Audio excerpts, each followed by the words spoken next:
Өнөөдөр нэг онцгой сэдвээр бидний ингээ бүр мэддэг итгэж болсон цагаас хойш мэддэг те яг тэр сэдвээр өнөөдөр дахин нэг яаж дахин нэг апдейт хийж дахин нэг сэргэлт авч тэгээд нэрээ тийштэй гэж те ингээс нэг ингээ санаа нэгдмээр ингээ санагцсан.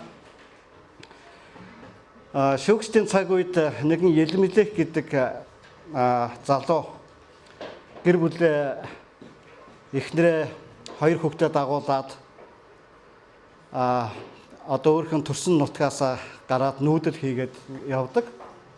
За ингээ яагаад ингэж явсан шалтгаан нь юу байдг вэ гэхээр зэрэг шүүгчдийн цаг үе үнэхээр цөвөн цаг байсан, ороо босгоо байсан. Хүн болгон өөрхөн нүдэн зүг гэсэндээ ингээ үйлдэжсэн. За ингээ хүндэтгэл мөргөл байхгүй. Гэрээний авдарн ингээд одоо алдагдсан тий. За ингээд тахилчд нь ингээд одоо баян хүнийг одоо карманы тахилч болцсон тий. Одоо ингээд нэгэн баян хүний шүтээнийг нь одоо ингээд шүтэж тахиж өгдөг болчихсон. За ингээд тэр шүүгчийн цаг үед Израилийн тэр нөхцөл байдал уус төр амьдрал ахуй бүх юм ингээд үнэхээр оронгоор байсан тийм хүнд хэцүү цаг үе. Нэгэн айл одоо тэр газраас дайчин харь оронд ингээд амьдрал хайж ингээ ирдгээ. За энэ айлыг болохоор зэрэг Елмелех гэдэг. За түүний эхнэрийг болохоор зэрэг Наоми гэдэг. За энэ айл ингээд Моабын нутагт харь үндэсний газар ирээд тэгээд тэд амьдрал хөөж ирээд энд ингээ сайхан болно доо гэж бодсон. За ингээд 2 хүүхэд нь тэр нутгаас харь үндэснүүдээс гэрэлсэн. За нөгөө тэр гэрэлсэн тэр амьдрал ингээд явж явах яг тэр хугацаанд дотор тэр айлд нэгэн гашуун эмгэлтэй үйл явдлууд болдог. Юу гэхээр Елмелех өөрөө тэнд нас ордог. За ингээд Наоми бэлэвсэрсэн үлддэг. Гэтэл 2 хүн бас ингээд араараасаа ингээд нас ордог. За ингээд тэнд ингээд 3 бэлэвсэн эмэгтэй ингээд үлддэг. Тэгээд 2 бэртэйгээ нэг Наоми гэдэг нэг юм эмэгтэй ингээд харь оронд ингээд үлддгээ. За тэгээд тэн дотор үйл явдал дотор юу болдог вэ гэхээр зэрэг Наоми одоо хар үндэстэнд одоо хүүхдүүдэд алдсан, нөхрөө алдсан, 2 бэлэвсэн бэртээ одоо юу хийх вэ? Тэгээд нутаг овсныхаа талаар ингээд сонсон чинь Израиль ингээд эзний нэгүсэл өрөөл дүүрэн байна. Тэнд ингээд амьдрал ингээд сэргэж байгаа, цэцгэлж байгаа тухай ингээд сонсдог. За ингээд буцхаар ингээд болдог баг. За ингээд 2 бэрээ ингээд үлдээгээд за та хоёр маань одоо ингээд бэлдээд өөрсдийнхөө амьдралыг одоороо одоо ингээд хатам ээж нь одоо ингээд буцлаа тэгдэг. За яг энэ үед нэг бэр нь Рут гэдэг эмэгтэй яадаг вэ гэхээр зэрэг хатам ээжигээ дагахаар шийддэг. Тэгээд таны газар нутаг бол миний газар нутаг, таны бурхан бол миний бурхан гэж. Би таны хаач явсан гэдээ дагах болно гэдэг. Тэгээ нэг бэр нь болохоор зэрэг ингээд нутагтаа үлддэг. За ингээд нутагтаа нөгөө харь үндэстэн эмэгтэй Рут эмэгтэй одоо бэрээ дагуулад нутагтаа ирдэг. За энэ үед бол энэ 2 одоо хатам ээжтэйгээ ирж байгаа Рут эмэгтэй энэ 2 бол үнэхээр ядуу бэлэвсэн. Нөхрөө алдсан. Тэгээ нутагтаа очих үед нь нутгийнхан Наомиг таниад ингээ хүлээж авсан баг. Хөөе Наоми ирсэн байж тээ гэж. Тэгээ Наоми та нар намайг юу гэж Наоми гэж дуудаж байгаа юм бэ? Та нар намайг Наоми гэж битгий дууд. Намайг Мара гэж дууд. Учир нь миний амьдралыг бурхан үнэхээр гашуун зовлонтой болгосон. Та нар намайг Мара гэж дуудаарай гэж. Тэгээ Мара гэдэг нь болохоор зөвхөн гашуун шорог одоо зовлонтой гэсэн тийм утгыг илэрхийлж байгаа. Наоми гэдэг нь болохоор зэрэг тааламжтай гэдэг тэр нэр ингээд одоо илэрхийлж утгатай. Тэгээд бүр ингээд тааламжтай тийм гоё нэрнээсээ хүртэл татгалцсан. Тэгээд тэр нь ядуу бэлэвсэн юм. Нэг ядуу бэлэвсэн бэрээ дагуулад нутагтаа ирээд ийм үйл явдал болдог. Тэгээд тэд нар ингээд амьдрахын эрхэнд тэд нар ингээд ажиллаж хөдөлмөрлөх хэрэгтэй. Тэгээд израильчуудын ядуусын төлөө нэг гоё тийм энэрнгүү нэг тийм хууль одоо үйлчлдэг байсан тэр улсад.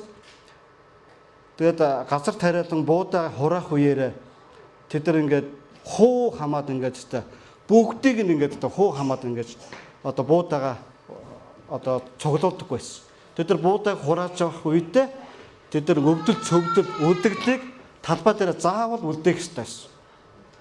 Тэгээ бурхан юу гэж хэлсэн бэ гэхээр зэрэг та нар ингэснээрээ та нар ядууст одоо боломж олгож байна. Та нарын үлдээсэн дээр ядуус ирээд тэгээ тэр өвдөц өвдлийг түүгээд тэгээ тэд нар түүнийг одоо боловсруулад гурил одоо будаага гаргаж аваад эсвэл илүү гасныгаа зарж борлуулад ингээ идэж болох ёстой. Ийм байдлаар та нар хандаарай гэж ингэж заасан байна. Тэгээд тэр ядуу бэлэвсэн эмэгтэй Мара гэж өөрийгөө зовлон гэж дуудсан. Тэгээд ихийг хатам ихийгээ дагаад өөр үндэстэнд ирсэн тэр Рут гэдэг тэр ядуу бэлсэн эмэгтэй. Тэгээд тэдний хувь тавилан тэр газар нутагт ирээд үнэхээр ингээд оронгоор өөрчлөгддөг. Тэгээд Рут болохоор зэрэг явж хэний эмэг одоо их нь болдог гэлээ. Давидын одоо эмэг их нь болдог тий. Тэгээд Давидаас хэн төрдөг гэлээ? Бидний их эзэн аврагч Есүс төрсөн. Ингэж одоо тэр Мара гэж миний амьдрал бол зовлон юм аа. Би хоёр хүүхдээ алдсан, би нөхрөөч алдсан. Би бол Мара гэж бодож байсан. Тэгж сэтгэл зүрхтэй гашуудж байсан тэр эмэгтэйгийн амьдралд. Тэр нэгэн итгэлийн эмэгтэй Рут гэдэг тэр эмэгтэй орж ирээд тэр ядарсан ядуу тэр хүмүүс эзэн хэрхэн өөрчилсөн хувь тавиланыг өөрчилсэнийг бид нар Библиэс ингээд уншдаг. Тэгэд өнөөдөр би чуулгана юугаар урамшуулж, юугаар ингээд ятахыг хүсэж байгаа вэ гэхээр зэрэг яг ядуусыг инэрх зүрхтэй тийм чуулган байя. Ядууст гараа сунгадаг, ядууст байгаагаа өгдөг, ядуусын төлөө хандив цуглуулдаг, ядуусын төлөө гурил будаа өгдөг, ядуусын төлөө зориулдаг ийм одоо зүрхтэй чуулган байя гэж. Ингэж та бүгдээ урамшуулахаар өнөөдөр энэ үгийг бэлдсэн байна. Та бүхэн маань бэлэн байна уу? Би Есүс Христ итгэхээс өмнө эсвэл ингээд дэлгэнхүүд нийгэм ядууст яаж ханддаг вэ гэхээр зэрэг тэдний бузар гэж боддог. Тэдэд юм өгөхмөр сагдах юм бол холоос шидэж өгөх ёстой гэж боддог. Гар гараар ингээд дамжуулаад өгчих юм бол би буйнаа алдчихна. Тэгээ би байгаагаа энэ хүнд алдчихна гэж боддог. Тийм мухар сүсгтэй. Тэгээд ядуусаас холуур зүрдэг. Өгөхөр бол ингээд холоос ингэж чулууддаг. Тэгээд хайрлаж инэрч өгдөггүй. Өрөвдөж үзэн ядаж өгдөг. Ийм хандлагатай. Тэгээд заримдаа бид ингээ ядуусыг, гуйлагчдыг ингээ харахаараа зэрэг бид тэднийг одоо шүүдэг. Яаж шүүдэг вэ гэхээр эдгээр үхээсэй гэж шүүдэг. Хогчин гэж шүүдэг. Тэгээд ямар нэгэн байдлаар тэд нар үнэхээр ингээд тийм байгаа нь одоо тэд нар үнэхээр арчаагүй залхууг гэж бид нар ингэж дүгндэг. Тэгээд иймэрхүү байдлуудаар бид нар ингээд ядуусыг ингээд аль хэдийн зүрх сэтгэлдээ ингээд шүүдэг. Тэгээд зүрх сэтгэл маань аль хэдийн ингээд юм хатуу байна гэсэн үг. Тэгээд тэр ядуу байгаа нь яагаад ядуу болсон нь бидэнд тийм нэг тийм чухал биш. Харин тэр гачигдсан байгаа нь түүнд юм хэрэгтэй байгаа нь бидэнд маш чухал. Түүнийг энэрхэн л тэднийг хайрлах нь бидний чухал. Түүнээс түүний одоо шалтгааныг нь хахаад энэ үнэхээр залхуу, энэ үнэхээр хойрог, энэ үнэхээр станараа тийм гаралтай, ийм ухсаатай, эсвэл тийм гэж бид нар ингэж яадаг тийм шалтгаан бол энэ бидний хийх ёстой зүйл ерөөсөө биш. Амен. Бид нар ингэж хандахгүй. Харин бид нар тийм хүмүүсийг харахтаа, тийм нэгнийг харахтаа бид нар энэ хүнийг яах нь вэ? Энэ хэрэгцээтэй юм би хангах ёстой. Би энэ зүйлийг ингээд өгчих юмсан. Нэг халуун цай өгчих юмсан, халуун хоол өгчих юмсан, дулаахан оймс өгчих юмсан. Тэ ингээ хоолнд оруулах юмсан гэдэг энэ сэтгэл бол үнэхээр бурханлаг энэрэнгүй зүрх сэтгэл юм аа. Энэрэнгүй хүмүүс үнэхээр өрөөлтэй юм аа. Амен. За хэдэн одоо ишлэлүүдийг бүгдээрээ Библиэл дээрээс харъя. Тэгээ бурхны үг бидэнд өөрөө маш одоо ишлэлүүдийг өгөх болно. За Левит номын 19-р бүлгийг гаргая. Хуучин гэрээний. За Левит ном бол үнэхээр бурхны зүрх сэтгэлийг илэрхийлсэн. Левит номыг унших юм бол тэгээд тэр чигээрээ бурхны зүрх сэтгэл.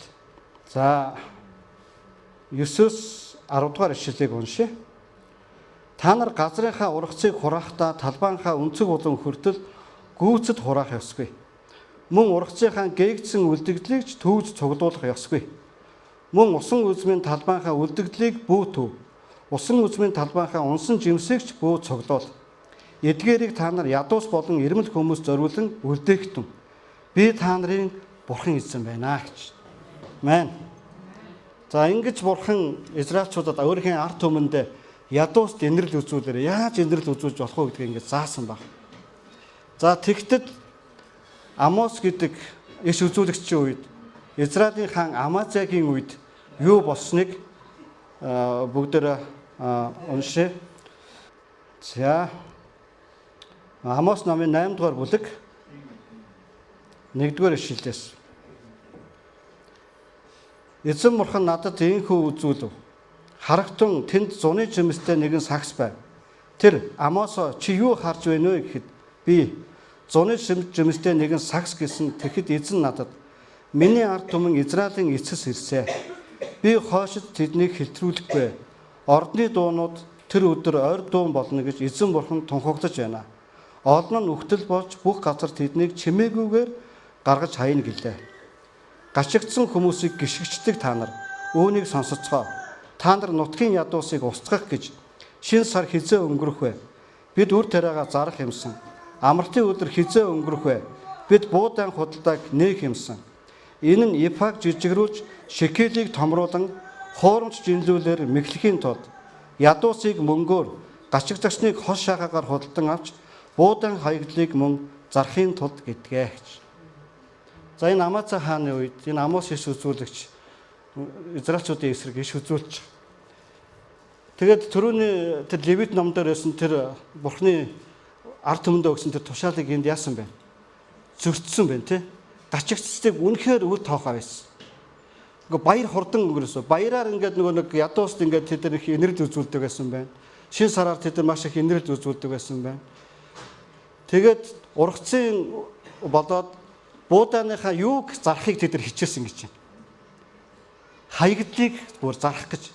Буудааныхаа хаягдлыг мөнгө болгох гэж. Бүр ингэж тэд нар бүр ингэ хичээсэн гэж. Тэгээд хурдхан шиг ингээд одоо ашиг 8 олмоор байна. Ашиг 8 олмоор байна. Тэгээд тэд нар ингээ хуурамч жиндэрүүдийг бий болгоод. Тэгээд одоо энэ дээр хідэн жиндэрүүдийг хэлсэн байна те. Юу гэхээр зэрэг Ефаг ингээ жижигрүүлсэн. Шикелийг ингээ томруулсан. Одоо биднийхээр хэл бодох юм бол ингээд нэг хэл одоо чихэр гээд яах юм бол тэнийг ингээд 800 грамм болгож зардаг. 600 грамм болгож зардаг. 700 грамм болгож зардаг гэсэн. Ефаг жижигрүүлнэ гэдэг юм аа. Тэгээд шикелийг томруулна гэдэг маань болохоор зэрэг юу гэсэн үг вэ? Ингэж одоо ёс бус ингэж аашаас.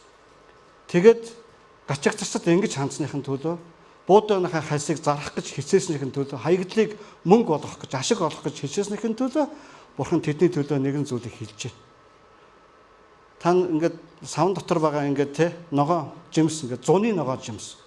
Зуны ногоо жимс гэж ямар вэ? Яг ид боловсрж байгаа те яг ингээд тийм гоё ногоонороо байгаа ингээ арай нэг боловсрж гүйцээгүй яг тийм нэг гоё яг тийм. Тэгээд Израильчууд өөрсдөө тийм гэж бодсон. Гэтэл үгүй. Тэд нар ингээд тийм боловсрохгүй тийм үр жимсээ өгөхгүй тэр өдрүүд ирнэ. Тэднийг би ингээд одоо хэлтрүүлэхгүй. Тэднийг би ингээд газрыг хөрснөөс одоо би ингээд арчих болно гэж.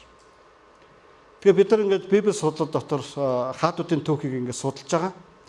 Тэгээд Рехобам хаан, Яробам хааны үед 10 Израиль 2 овгоор ингээд хойд урдаа ингээд хуваагдчихж байгаа. Тэгээд хойд Израиль өнөөдөр Израилийн талаар бид нар аль овгийн тухай ярьдаггүй. Зөвхөн Юда овгийн, юудэчүүдийн тухай л ярьдаг. Бусад овгууд одоо хаана байгаа? Үнэхээр тус багхгүй. Есүсийн үед тэд нар ингээд бозор үндэстэн, самар үндэстэн гэдгээрээ байсан. Өнөөдөр тэр нэг Нафтал, нэг Ребон, Гад овгийнхан хаана байгаа? Тэ? Нөгөө Ефрат, нөгөө Манасегийн хаана байгаа? Ефраим овгийнхан хаана байгаа? Ерөөсөө тэдний талаар өнөөдөр энэ дэлхийн өнөөдөр яриахаа байц. Тэд нар энэ газрыг хөрсөн дээр байна уугүй юу мэдэхгүй. Израиль гэхээр зөвхөн Юда овг л ярьж. Тэгээд Давидын улмаас Давидтай байгуулсан гэрээний улмаас чиний үр хөвгөдөд би нэг л овгийг тасарч өгөх болно гэж.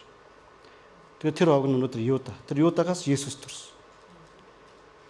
Тэгэхээр зэрэг ингээд Израильчуудын хувьд тэр 345 жилийн тэр 40 хаанчлал сайн муу одоо за хойд Израильд бол нэг сайн хаан төрөөгүй. Дандаа муу Европын замаар замсан. За Юдад бол нэг гайгүй нэг Давидын замаар замсан нэг цөөхөн хэдэн хаан байгаа. Гэхдээ бас дандаа бузар муу замаар замсан ийм хаадууд. Тэг яг энэ хааны үед Бурхан бүр хэлж байгаа би дахиж та нарыг хэлтрүүлэхгүй. Би дахиж та нарыг хүршгүй. Ягаад гэвэл та нар ядуусыг гიშгэгчтэй. Тэдрийг инэрхгүй байна. Тэдрийг хайрлахгүй байна. Тэгэхээр эндээс бид нар Левит номноос энэ үгнээс бид Бурханы нэг тийм зүрх сэтгэлийг ингэж ойлгох ёстой. Бурхан үнэхээр ядуус тайртай юм. Тэр ядуусын тэр гашигдагчдын тэр өнчин бэлэвснүүдийн Бурхан юм. Өөрийнхөө төлөө үг хэлж чадахгүй, өөрийнхөө төлөө дуурч чадахгүй нэгний төлөө Бурхан нь бидний Бурхан Есүс Христ юм. Амен. Энэ бол Бурханы ингээд бүр тийм зүрх сэтгэл байгаа. Бүр ийм зүрх сэтгэл байна. Тэгэхээр бид нар өнөөдөр гэсэн яг энэ зүрх сэтгэлийг бид нар яг ингээд зүрхэндээ ингээд тээж гэж ав итгэхөө. Тэгээд ингээд ядуусыг нөгөө нүд үзүүрдэхөө болий. Тэр ядуу байгаа нь яг ядуу байгаа. За залхуу байна уу, арчаагүй байна уу, тэ хөдөлмөрдөхгүй байна уу, архичин байна уу, өвчтөө байна уу, ямар байна уу? Тэрийг нь бид нар шүүх гээд яах юм бэ, тэ? Харин ядуу байна. Хамгийн гол нь тэндээр л бид нар туслая. Тэгээд шүүгээл, буруутгаал, эдэрт би туслах ёсгүй, энэ тусласнаар надад ямар ашигтай юм, тэ гэдэг ийм хандлагууд энэ бол зөвхөн хүний л хандлага. Энэ ертөнцийн л онол. Харин Библийн сургаал бол Бурханы зүрх сэтгэл бол шал өөр юм аа. Амен. Тэгээд өнөөдөр бид нар сая мандах хэгч маань шүүгч байж байгаад тэгээд 2 удаа цус харваад гэрийн хүн болцсон, орж гарч чадхаа байцсан. Ийм нэгэн эмэгтэй дээр би төсөн эмэгтэй дээр очиод тэгээд түүнд ингээд 4 цаг түүнтэй нөхрөөс 4 цагт нь тэр хүн ярьсан гэж. Тэгээ манай цэцгмаагч маань 2 ширхэг нойлын цаас өгсөн. Өөрийн өглөө аамс өгсөн. Дулаахан аамс өгсөн. Саван гарын саван өгсөн. Ганаач маань цай. Тэгээ тэрийг ингээ бариад очиод ингээ өгсөн чинь ингээ баярлж л гэж. Үнэхээр ингээ баярлж. Тэгээд ингээ 4 цаг ингээ хүмүүс өөрийнхөө амьдралыг яриад ингээ чөлөөлөгдөд нэг уйлаад нэг инээгээд нэг тайвшраад ингэж байгаа. Өнгөрсөн жил хавар байна уу? Бид нөгөө Шэйн ахын сургаалыг бүгдээ сонссон тий.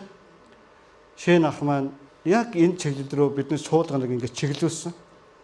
Тэдний чуулган юу хийдэг вэ гэхээр зэрэг ингээд нахабд наснагуудаар зочилдог. Тог цахилгааны асуудал байвал, арьцаатлагны асуудал байвал, ус холболтын асуудлууд байвал, ямар нэгэн хүний гар хэрэгцээтэй байгаа газруудад нь очиж тусалдаг, эргэж зочилдог, хамт цаг өнгөрүүдэг, хамт залбирч өгдөг. Ингэж бид нар ингэж хийдэг. Ингэж бид нар ингээд сайн мэдээ тараадаг. Ингэж бид нар хүмүүст нөлөөлдгөө гэж. Тэгээ яг тэр үедээ ингээд зүрхэндээ нандинаад. Тэгээд өнөөдөр мандах хэгч маань 2024 оноос хойш энэ эргэх үйлчлэлийн талаар ингээд бид нар ингээд ярьж ирсэн. Тэгээд ингээд зүгээр л ингээд тэрхээ юмсан те гоё шүү. Ядуусыг инэрхээ юмсан те гоё шүү. Тэгвэл гоё те гэл те. Тэгэл ингээд манай мандах хэгч нөгөө нэг хорооны хэсгээ хангаж хийжсэн болохоор ингээд айлуудаараа их явдаг байсан болохоор нөхцөл байдлыг ингээд бүр сайн ингээд мэддэг. Хин ганцаардж чинь хин тусламж хэрэгтэй байна гэдгийг бүр мэддэг. Тэгээд үнэхээр удаашруулсандаа мэдээж гимшиж байна. Гэхдээ тэглээгээд одоо бид нар хийхгүй байх юм уу? Хийж эхэлж хийцгээе. Амен. Тэгээ би нэг удаа цуглаж байсан та цуглаан дээрхтээ өргөл өргөнө гэж бодохдоо бид нар мөнгө өгнө л гэж боддог. Нэг аамс, нэг нойлын цаас, нэг наран цэцгийн тас, нэг хил будаа, нэг бөө хоолны мах бариад ирэх юм бол тэр чинь очих эзэнтэй аваад баярлах тийм хүнтэй гэдгийг бид нар мартаж болохгүй гэсэн. Амен. Ингэж бүгдээрээ үнэхээр ядуус гараа сунгасан ийм зүрх сэтгэлтэй байя гэж урамшуулж байна. За нэг үнэхээр нэг гоё ишлэл уншия. Сургаалт өгс 29-ийн 13-аас 14. Ядуу хүн ба дардагч хоёрын нийтлэг зүйлс гэвээс эзэн хоёулангийнх нь нүдэнд гэрэл тусгадгаа гэж. Хаан ядуусыг үнэнээр шүүх аваас сентийн үүр тогтон батчнаа гэж. Хаан хүний одоо сенти байр суурь эрх мэдэл хаан ширээн яаж батчдаг гэж байна. Ядуус үнэн шудраг хандснараа батсад одоо тогтно гэж. Хиний нүдэнд гэрэл тусна гэж байна. Энэ ингээл ядуус те. ингээд түүнд одоо ингээд хувь тавилан байхгүй юм шиг бодож байна. Харин хөрөнгөтэй мөнгөтэй бэл бенчинтэй нэг дээгүүр амьдарч байгаагууд нь илүү нүд нээгдэнэ гэж бодож байна. Үгүй шүү дээ, тий. Ядуусын нүдэнд, дарлагчдын нүдэнд адилхан эзэн яах вэ? Гэрэл тусгадаг юм аа гэж. Энэ үед яг ажиллах. Тэгээд түрүүн тэр ядуу бэлэвсэн эмэгтэй. Харь үндэстэнд очиж бүр ядарсан, нөхөр хүүхдээ алдсан тэр нэгэн эмэгтэй. Үнэхээр нутагтаа очиод нүдэнд нь гэрэл туссан. Амен. Нүдэнд нь гэрэл туссан. Энийг үнэхээр бид нар мартаж болохгүй.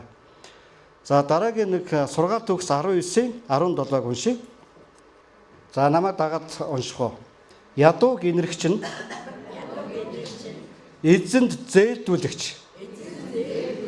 Өгсөн бүгд нь буцаж төлөгдмөө. Ядууг инэрэгч нь эзэнд зээлдүүлэгч. Өгсөн бүгд нь буцаж төлөгднө. Амен. Бид нар хүнд зээлдүүлэх дуртай. Хүнд зээлдүүлэх дуртай. Эргэж буцааж төлөх найдвартай хүү төлж чадах те. Буцаагаад надад ашигтай байх. Тэр хүмүүст бид нар зээлдэх дуртай юу? Дуртай биз дээ те. Тэгвэл бидэнд эзэнд зээлдүүлж болох нь уу? Эзэн буцааж өгөх болоо? Эзэн мөрчих болоо? Эзэн аваад мөрчих болоо? Үгүй шүү дээ. Эзэн бол үнэхээр итгэмжит. Ядуусыг инэрж байгаа нь бурханд зээлжүүлж байгаатай адилхан юм агс. Амен. Тэгээд эн чинь ингээ буцааж өгөгднө гэж. Бид нар ингээд нэг те хий хоосон юм өгөөд байгаа юм биш. Бид нар ингээд зүгээр нэг тийм одоо усыг ингээ эс рүү хийхээр ингээ шингээд алга болчдөг. Тийм үү? Чулуун хөрс рүү ингээд нэг ус хийхээр ингээд ургал ногооч ургахгүй ингээд хогс орчдөг. Тийм төсөөл бидэрт байдгүй. Бидэрт ингээд өгөөд байвал тэгэл ямар ч ашиггүй гэж бид нар боддог. Энэ ядууст ингээд өгөөд ямар нэмэр байгаа. Тэгжээсээс ингээд нэг ашигтай хөрөнгө оруулалт хийчихье. Хин нэгэн ашигтай хүнд өгөөд хадгалуулчихье, зээлдүүлчихье. Тэгээ хүүгээр нь амьдрчихье. Ямар нэгэн бодоо бид хөрөнгө мөнгөө яад вөхөр зэрэг ингэж харин ядууст өгвөл тэгээ яг элсэнд одоо ус хийж байгаатай адилхан. Хайрах чулуун дээр ус асгаж байгаатай адилхан. Тэгээ зүгээр ингээ ашиггүй хөрөнгө оруулалт хийж байна гэж бид нар ингэж боддог. Гэтэл Библи юу гэж хэлж байгаа нөхөд зэрэг үгүй маа. Үгүй шүү. Ядуусыг инэрж байгаа нь та нар эзнээс авах болно гэж. Амен. Энэ бол тэмжит үг юм аа. Энэ бол маш сайн хөрөнгө оруулалт юм аа. Амен. Маш сайн хөрөнгө оруулалт юм аа. Бид нар энэрл үйлчлээ энэ 11 сарын дундуур эхэлнэ. Дулаахан күртгээ бариад, дулаахан оймсоо бариад, халуун хооллоо хийгээд тэгээд тэдэрлөө очино. Тэгээд бид нар тэднээс ямар ч хариу нэхэхгүй. Цуглаанд ирсэнгүүдээ гэж бид нар яахгүй. Баярлаа гэж хэлсэнгүүдээ гэж бид нар яах гомдохгүй. Ингээд нэг тийм сайхан хандсангүүдээ гэж гомдохгүй. Бид нар зүгээр л ямар ч хариугүйгээр халуун хоол авчиж өгдөг тий. Тэгээд тэд нар ингээд 7 хоног өвлийн хүйтэнд халуун юм уугаагүй хүн явж идэг гэж бод. Бүхэл бүтэн 7 хоног, олон хоног би огт халуун юм уугаагүй гэж ярьж идэг хүмүүсийг ингээд бод. Тэгээд нэг өмсөн хувцастайгаа хэдэн хоног явдгийг бод. Тэгээд бид нар ингээд яг энэ үйлчлэлийг хийгээд энэ үйлчлэлийн төлөө үнэхээр зүрхтэй. Тэгээ манай чуулган бол энэ дээр үнэхээр хайрын хүмүүс. Энийг бид нар хийдэг. Олон жил хийж байна. Одоо өргөлөөлөн бид нар хийх л бол. Бид нар өнчин бэлэвсэн хүмүүс дээр нүүрс бариад очдог. Гурил будаа бариад очдог. Энийг бид нар энэ жил бас хийх л бол. Бид нар энийг ерөөсөө марчиж байгаа. Галаат 2:10 дээр Илч Паул Галаат хотынд бичсэн загталтаа ингэж хэлсэн байна. Ядуусыг хизээч битгий мартаарай. Ядууст үйлчлэхээ хизээч битгий мартаарай. Энийг л хийх нь миний ингээд ирмэлзэл юм а гэж Паул хэлж бүр бичсэн байна. Энэ миний ирмэлзэл байдаг юм а гэж. Амен. Тэгэд одоо бид нар хүмүүс рүү те очие, харъя, туслая. өчигдөрхөн надад ингээд нэг гэр орно гэн шатчлаа. Нэг залуу үдчлээ.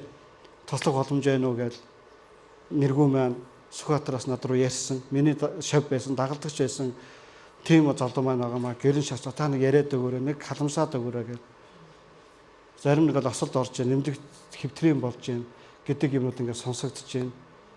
Гэтэл ингээд манай тэнд ингээд одоо гэрээс орж гардаггүй ийм хүмүүс байна. Тэгэл одоо мандах хиш би тэр ингээд ярьж. Ингээд бүтэн 24 цагаар өвчтөе хүн асардаг гэртээ байдаг. Орж гарч чаддгүй хүмүүс бас байдаг. За би нэг өнөөдөр үдээс өмнө энэ өвчтөе хүнийг нь асраад өгөө.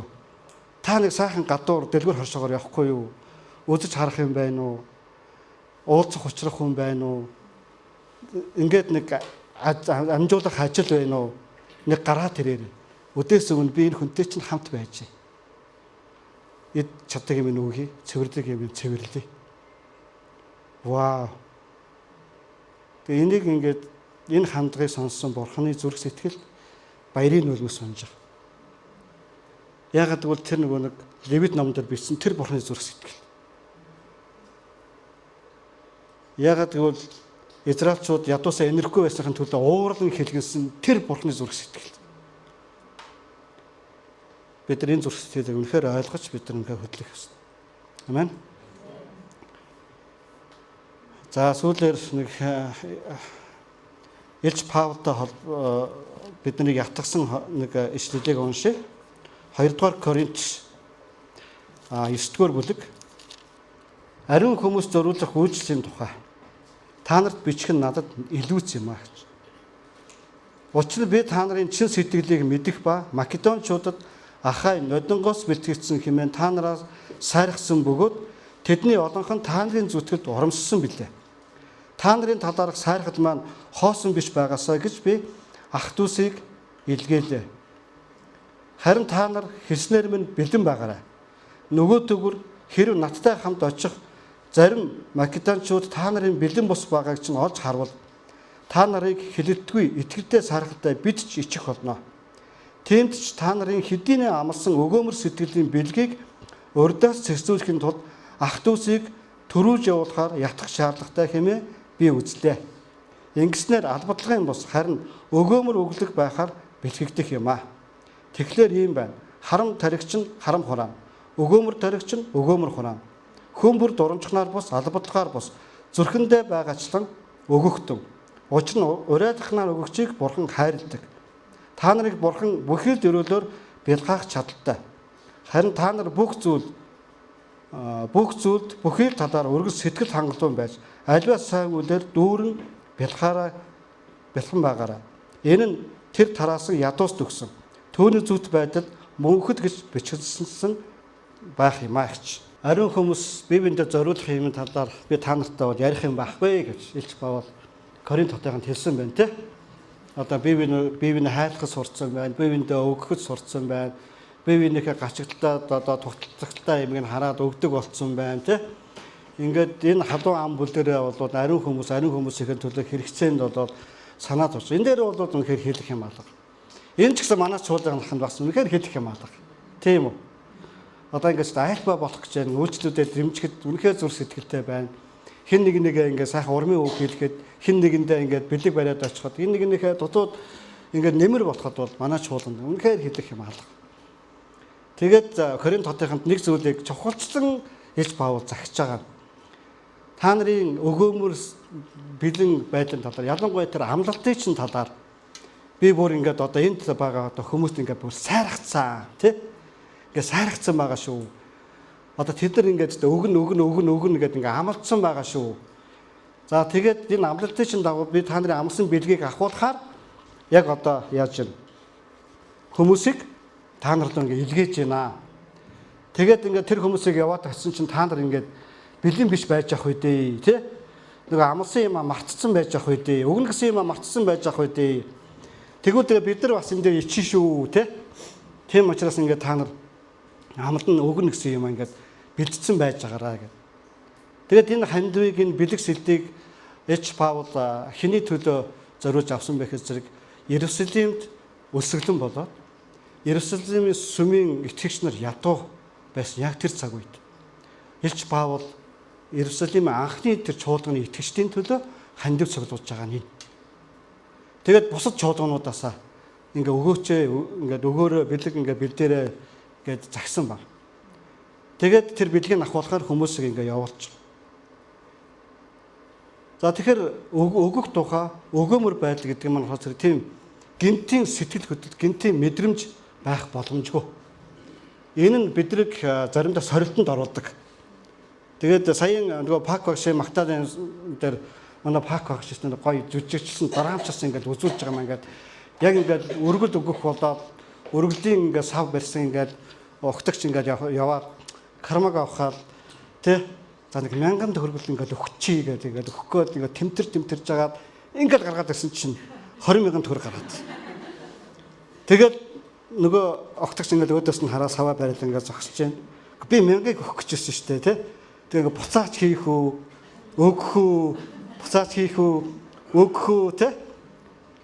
Тэгэл одоо эцэн эцэн нүүрэндээ бантахгүй тул одоо огтогч хараад ах чинь одоо яах вэ? Ингээд өргөлийн савраа ингээд хийсэн.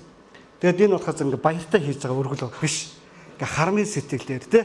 Ингээд гинтийн ингээд би өгөх ёсгүй байсан шүү дээ. Тэгээд гараад ингээд толгоогоо цохоод ингээд тэр ингээд 1000 төгрөгийг дугтунд хийгээд бэлдсэн тэ.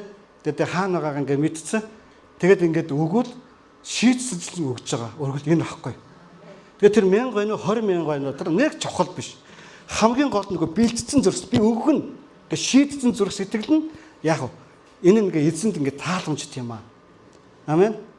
Тэгээд тухайн үед бид нар одоо нэг юм ингээ ойлгох байгаа. Ингээ тухайн үед ингээ тийм сэтгэл хөдлөл ястаа ингээ ихийг ингээ одоо өгөх сэтгэлдээ болж байна. Тэгээд ингийн тулд ингээ баг бид нар магтан дууддаг юм шиг те. Ингийн тулд ингээ хэд гурван ишлэл ингээ уншдаг юм шиг. Тэгээд ингээ яг тэр ирсэн дээр одоо ингээ сэтгэл нь өдөөд ингээ банц цонгаар ингээ өгөх юм шиг. Ингэж бид нар ингэж бодож ингэж өргөл дээр ханддаг. Гэтэл Илч Паул юу гэсэн мэхээр та нар бэлдээ. Бэлдэж. Тэгээд энэ бол ингээд албатгаар өгж байгаа өргөл биш. Энэ ингээд доромжхнаар өгж байгаа өргөл биш. Энэ ингээд ятгуулж өгж байгаа өргөл биш. Энэ ингэж харамлаж өгж байгаа өргөл бас биш. Энэ ингэж бүр бэлдсэн. За би яг энэ өргөлийг л өгнө гэж шийдсэн тэр өргөл энэ эзэнд тааламжтай юм байна. Хэвчээсээ. Амен. Тэгээд пак ах маань ингээд өргөлийн тал дээр ингээд мөнгө гаргаж ирээд ингээд одоо солонгосын ингээд өвөө юм байна ингээд өрчигдсэн байх юм бол ингээд цулаанд явхаас өмнө эндүүддэг гэж. Эндүүдэд ингээд тогтуулдаг гэж. Ингээд бацсан ингээд өрчигдсэн тий. Ингээд нэг тийм ингээд мөнгийг одоо ингээд өргөл рүү хийхээсээ ингээд одоо тэр одоо мөнгөний үнц нь алдагдахгүй л дээ. Гэхдээ энэ дотор юу нь чухал байгаа вэ? Энэ дотор хандлага. Энэ л үнэхээр маш чухал. Бурхан энийг л хардаг. Амен. Энэ тодорхойг л хардаг. Тэгэж үнэхээр тэгэхээр Илч Паул яг тэнд байгаа хүмүүстэй хэлсэн байна те. Та нар ингээд өгөөрөө өгөхдөө ингэж бэлдэжсэн байж байгаараа гэд. Амен. Тэгээд тухайн үедээ ингээд нэг гоё юм сонсоод, нэг гоё сэтгэл хөдлөөд, гоё сургаа сонсоод ингээд л яг тухайн цаг үедээ өстө нэр өгөх ёстой юм байна штэ гэдэг. Би нэг онгоо ингээд ярьжсэн те. Нэг хүн ингээд цуглаан тараадсан чинь хувцасгүй гүйж явна гэн. Чи юугаад ингээд явж чаддаг гэсэн чинь өнөөдрийн өргөлийн номлоос хүчтэй байлаа. Чинь ингээд тэр ингээд сэтгэл хөдлөлтөө ингээд хувцсуудаа ингээд өргөлийн савар хийчихэд нүцгэн гараа явж байгаа хүн байгаа байхгүй юу? Тэгээ нөгөө талаар ингээд баатарч юм шиг те. Нөгөө талаар одоо юу ч юм шиг сайн мэдхгүй. Тэгээд бид нар яг үнэхээр ингэж одоо цуглаанд ирэхтэй. За одоо пастор маань юу номлолоо. За би бэлдсэн шийдсэн өргөлөө авчирнаа. Амен. Тэгээ энэ нь таны зүрхэнд чинь шийдсэн юм байна. Энийг бурхан харж байгаа. Шийдсэн байх нь бурханд тааламжтай юм байна. Амен. Тэгээд одоо эх 7 хоногт те эрэхтэй ингээд бид нар зөвхөн ингээд нэг тийм мөнгө өргөх тухай бодохгүй нэ. Израиль хуучин гэрээний үед өргөл авчрахтаа хураг, тагта, бух одоо юу гэдгийг те дагуурсд бүх юм яадаг байсан. Авчирдаг байсан те. Үүнтэй адилхан та нар ингээд машиныхаа багажин дотор те нэг гутал хувцас хийцэн. Юу хийцэн. Одоо гутал хувцас гээ одоо манай залуучууд альпагийнхан маань нэг удахгүй базар худалдаа зарлах бах те. Төлөвлөгөөний дотор нь байлаа. За тэгээд өнгөрсөн жилүүдийн базар худалдаан дээр бид нар ингээд хардаг. За ингээд мөнгө олох үс хүнд хэрэгтэй. Одоо ингээд хувцас хунаар эд бараа авчраараа. За тэгээд боломжийн үнээр тэ нэг сайхан одоо ингээд зарагдах юм авчраараа гэдэг. Тэгээд ихэнх нь ингээд нэг өчөөсөн ингээд нэг тийм хувцсны шкафныхаа булан тохоод ингээд хэдэн сар жил болцсон тоохгүй тийм хувцсууд ингээд хумаа чихээд ингээд аваад ирдэг те. Тэгээд энийг ингээд зараараа мөнгө олгоороо гэдэг өгдөг. Тэгээд тэн дотроос ингээд нэг баг ингээд хүнд хэргэлцгээр хүн аваад мөнгө олгочхоор баяртайгаар худалдан авчихаар юм баг ингээд ховор байгаад байдаг. Тийм учраас энэ дээр манайх ингээд ажиллах ингээд хандлага шалгах хэрэгтэй. Би үнэхээр өгөхөөр шийдэж байгаа бол би үнэхээр хүнд хэрэгтэй одоо болцохмоор юм өгнө гэдгийг шийдэх хэрэгтэй. Хэрвээ жоохон өрчилсөн бай, жоохон угаах шаардлагатай бол угаагаад эндүүдээд ингээд авчраад те. За энийг ингээд 5,000-аар зарчуул, энийг 10,000-аар зарчуул энэ ингээд одоо хүнд хэрэгтэй юм болно гэдэг. Энэ зүйл бидэрт маш ингээд чухал хэрэгтэй. Энэ ингээд бид ингээд зүрхний хандлага. Тэгээ заа нэг ашгүй өстө нэг агуулгаа нэг амбаа саваа нэг хувцсныхаа юуг ингээд нэг тийм султах гэж байгаа юм шиг тий. Тэгэл бид нар ингээд хит хитэн ууд хувцснуудыг ингээд хог дээр аяад хогийн цэг дээр ингээд ачуулдаг штэ бид нар. Ягаад бол бордохдохгүй хэрэггүй юм чинь. Тэгээ яг нэг таантай нэг хитэн нэг зарагдах мөнгө олох юмудаа мөнгө олгоод тэгээд хэрэгэлдэг. За одоо базар худалдаа болохоос за хэдүүлээ энэ дээр ингээд чанарч идэх үү. Ингээд нэг сүмдээ ингээд нэг муудцсан хэвдцсэн ингээд нэг хэрэггүй хуцуудаа авчраад тэгээд тэр нь ингээд хаягдчихэдэг тийм газар бас биш. Энд чинь ингээд нэг ядуус энэ чинь ингээд хин нэгний хэрэгцээнд ингээд зориулагдаад ингээд явах. Энэ бол бас бурханд өргөж байгаа хүнлэл мөргөл өргөл юм аа. Амен. Энэ дээр манайхаа үнэхээр зүрхээ шалгаад энэ дээр маш чухалчлаараа гэж хүсэж байна. За Филиппой 4-р бүлгийг гаргая. За 10-р ишлэлээс эцэст нь миний төлөө санаа тавих чинь сэргсэнд би эзэнд маш их баярлаж байна. Үнэн дээр та нар санаа тавьж байсан боловч үзүүлэх боломж нь байсангүй. Би үүнийг дутагдсны улмаас ярьж байгаа юм биш. Учир нь би байгаадаа сэтгэл хангалттай байж сурсан юм. Би тарчихсан байхыг ч мэднэ, элбэг дэлбэг байхыг ч мэднэ. Ямар ч альва нөхцөлд байдал цатгалан болон өсөглөн байх, элбэг байх, дутагдахын аль альны нууцад би суралцсан. Намайг хүчрхжүүлэгч түүгээр би бүгдийг хийж чадна. Гэсэн ч та нар зовлонгоос минь хуваалцахдаа сайн байсан. Сайн мэдээний анхан үед намайг Македоноос явсны дараа авах өгөхийн хэрэгт ганцхан та нараас өөр нэг ч чуулган оролцоогүйг Филиппочууд та нар өөрсдөө бас мэдэж байгаа. Тесалоникч хүртэл та нар нэгээс илүү удаа надад хэрэгтэй юмыг маань эдгэс. Би бэлгийг нь ирж байгаа юм биш. Харин та нарын үнэлгээнд нэмэгдэж би үр ашгийг ирж байна. Гэж би бүгдийг хүлээн авч хангагдсан. Би Епафродитоос та нарын юмсыг хүлээн аваад дүүрэн байна. Бэлэг чинь бурханд таашаагдах тааламжид дахид ба анхлан үнэр юм. Миний бурхан алдардах баялгаараа Христ Есүс дотор та нарыг хэрэгтэй бүхнээр чинь хангана. Бидний бурхан эцэг алдран үеийн үед байх болтугай. Амен. Илч Паул хэн байсан бэлээ? Илгээлтийн эзэн. Илгээлтийн эзэн. Илч хүн. Тэр илч хүн тэр илгээлтийн эзэнд чуулган яадаг гэсэн байна. Дэмждэг гэсэн, бэлэг явуулдаг гэсэн байна тий. Тэгээд нэг удаагийн тийм нэг өгөх авахын хэрэгт маш олон чуулгануудад мэдээлэл хүрсэн байна л да. Гэхдээ нэг л чуулган орсон энэ Македончуудын чуулган Филиппой хотод энэ чуулганд оролцсон гэдгийг Илч Паул ингээд бүр хэлж дээ тий. Бусад нь бол оролцоогүй. Та нар л энэ дээр оролцсон. Би үүнийг ингээд мэдж байгаа гэж.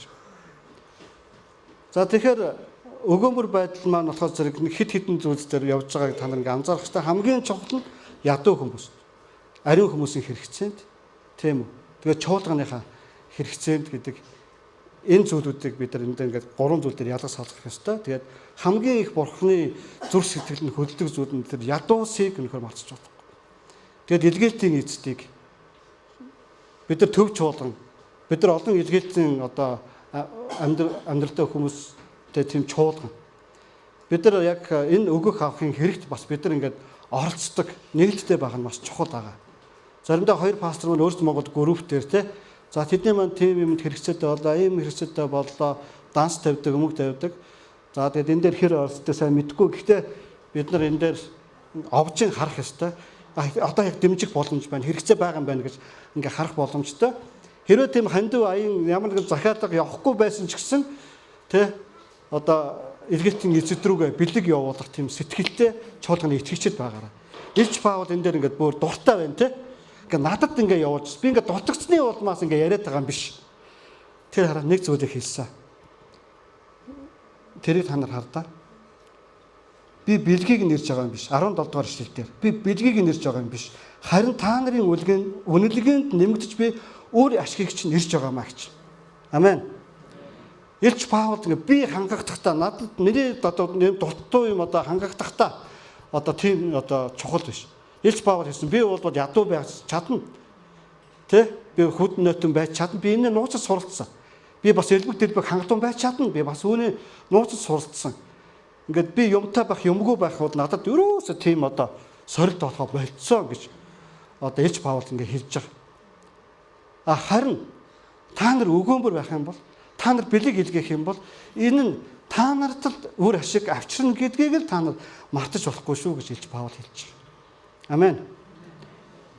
Тэгээ би өчигдөр нөгөө 11 сарын 1-нд өчигдөр хэлв. Үндэсний өгөх өдөр те. Тэгээд бичсэн байгаа. Манайхаа авахасаа илүү өгөх нөрөөтэй юу? Өгснөө гэж бичсэн байгаа те. Өгснөө гэдсэн байгаа. Тэгээ ийм өдрүүдээс бид ингээ овжин ашиглах ёстой. Ядуус зээлүүлэх нь